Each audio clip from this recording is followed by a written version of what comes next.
کیونکہ ان کے ذہن میں تصور یہ ہے کہ ہم نے ہمیشہ اس دنیا میں رہنا ہے، تبھی تو اتنی زیادہ انویسٹمنٹ کر رہے ہوتے ہیں. پچھلی امتوں میں جو پیغمبر تھے انہوں نے اپنی قوم سے کیا کہا؟ وَتَتَّخِذُونَ مَصَانِعَ لَعَلَّكُمْ تَخْلُدُونَ. اپنی قوم سے کہا تم لوگ گھر ایسے بناتے ہو جیسے تم نے اس میں ہمیشہ رہنا ہے. پیغمبر نے یہ نہیں کہا کہ تم حرام پیسوں سے گھر بنا رہے ہو. پیغمبر نے یہ نہیں کہا تم چوری کے پیسوں سے گھر بنا رہے ہو، رشوت کے پیسوں سے بنا رہے ہو. نہ حلال پیسوں سے بنا رہے تھے. لیکن پیغمبر کو اعتراض یہ تھا کہ اتنے مضبوط بنا رہے ہو جیسے تم نے یہاں سے کبھی مرنا ہے ہی نہیں. میں سمجھا پا رہا ہوں؟ یعنی پیغمبر کو اس پہ اشکال ہو رہا ہے. حالانکہ ان لوگوں کی عمریں ہم سے بہت لمبی تھیں، ان لوگوں کی ایج ہم لوگوں سے بہت زیادہ لمبی تھی، پھر بھی پیغمبر ان سے کہہ رہے ہیں تم اتنے مضبوط گھر بناتے ہو کہ جیسے تم نے یہاں ہمیشہ رہنا ہے. میں کہتا ہوں وہ پیغمبر ہم لوگوں کے بنگلوں کو دیکھ لیں جو ہم 60 سال کی عمر میں بنا رہے ہوتے ہیں. 60 سال 65 سال کی عمر میں ابا ذرا اسٹیبل ہو گئے نا، اب کہتے ہیں اب میں اپنا ذاتی گھر بناؤں گا. تو وہ پیغمبر اگر ہم لوگوں کو آ کے دیکھ لیں، ابے تو کتنا کنکریٹ ڈال رہا ہے اس میں، اتنا موٹا سریا ڈال رہا ہے اور تیری عمر رہ گئی ہے 5 6 10 سال بمشکل، کروڑوں روپے تو اس میں پھونک دیے تو نے، تو ان کو ہم پہ کتنا اعتراض ہوتا ہوگا. یہ باتیں میری بھی سمجھ میں نہیں شاید آ رہی ہیں، آپ کی بھی نہیں آ رہی، لیکن جب آنکھ بند ہونے لگے گی تو ٹھا کر کے سمجھ میں آ جائیں گی. کہیں گے یار زبردست باتیں کر کے گئے تھے مفتی طارق مسعود صاحب، بالکل ایک دم زبردست. میں جا رہا ہوں یار کدھر 2 3 کروڑ تو ادھر پھونک دیا میں نے، صحیح اتنا بڑا بنگلہ بنا لیا یار. 2 فٹ کی قبر ہے میری، 6 فٹ کی 7 فٹ کی قبر ہے جس میں نے ابھی جانے میں کر کیا ہے. تو پھر بھی میں بار بار کہتا ہوں میں گھر بنانے کے خلاف نہیں ہوں. اللہ نے بہت دیا تو بنا لو بچوں کے لیے. ایسا نہ ہو قبر پہ کھڑے ہو کے لات مار رہے ہیں عباس اسپیڈ سے پیدا تو مفتی صاحب کا بیان سن کے اتنے کر دیے اب ہمیں روڈ پہ چھوڑ کے چلے گئے ہو آپ.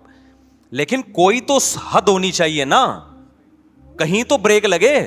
یہاں تو بریک ہی نہیں لگ رہی ہے، بریک ہی نہیں لگ رہی ہے. دیواروں سے دل لگایا ہوا ہے، اینٹوں سے دل لگا. بچوں کو بھی یاد رکھو تم نے ان کے لیے پراپرٹی بنا دی، مگر پراپرٹی کی محبت ان کے دل سے اگر ختم نہیں کی، خدا کی قسم اس پراپرٹی کا ان کو 2 ٹکے کا فائدہ نہیں ہوگا.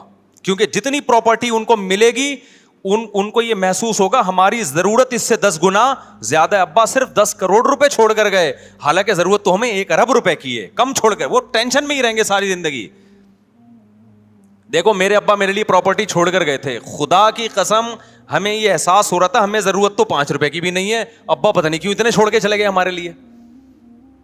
نہیں یہ بات میرا خیال ہے، کیونکہ ہمارے ابا نے پراپرٹی کو اتنا فوکس نہیں کیا تھا جتنا ہماری دینی تربیت کو فوکس کیا تھا انہوں نے. نتیجہ یہ نکلا کہ ابا ہمارے لیے جب کچھ چھوڑ کر گئے تو ہمیں یہ رہتا یار اتنا ہمیں ضرورت تو کیوں ضرورت نہیں تھی. میں کہہ رہا تھا یار ہمیں تو مدرسے سے 4000 روپے تنخواہ ملتی ہے تو ہمیں تو اس میں ناشتہ بھی ہو جاتا ہے، 2000 کی سن 2001 کی بات کر رہا ہوں، اس میں میرا کھانا بھی ہو جاتا ہے، رات کا کھانا بھی ہو جاتا ہے، اور سر چھپانے کی جگہ مجھے ویسے ہی ملی ہوئی. ابا نے گھر جو ہے تو اس میں ہم رہتے تو ہیں نا، نہیں ابا نکال دیں گے تو مدرسے والے استاذ رکھ لیا تھا وہ کہیں ٹھکانہ دے دیں گے، تو ضرورت تو اس کی بھی نہیں ہے. تو مجھے ایسا لگ رہا تھا ابا پتہ نہیں اتنے لاکھ کا پلاٹ کیوں چھوڑ کے چلے گئے ہمارے لیے. تو ہمیں وہ اضافی کیا لگ رہا تھا؟ ابا کا احسان لگ رہا تھا، یار اتنا احسان کر دیا. حالانکہ ہم اتنے سارے بہن بھائی ماشاء اللہ، تو اس میں برکت بھی ہو گئی.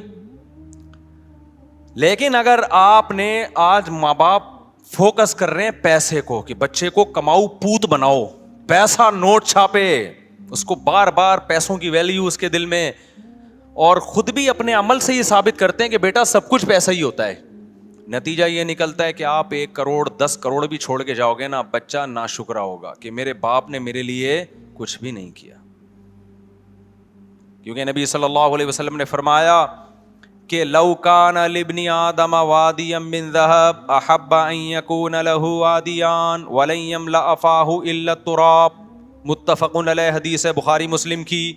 نبی نے فرمایا اگر انسان کو سونے کی ایک وادی دے دی جائے، آپ یہ سمجھتے ہو نا کہ یار دیکھیں ہم میں سے ہر شخص یہ سمجھتا ہے اگر میں ایکچولی اتنے پیسے آ گئے نا تو میں سکون سے بیٹھ جاؤں گا، پھر میری نیڈ بس یہ دعا کریں میرے پاس اتنے آ جائیں. او بھائی ابھی اتنے ہیں نہیں، اس لیے تجھے لگ رہا ہے اتنے آئیں گے تو تجھے سکون آ جائے گا.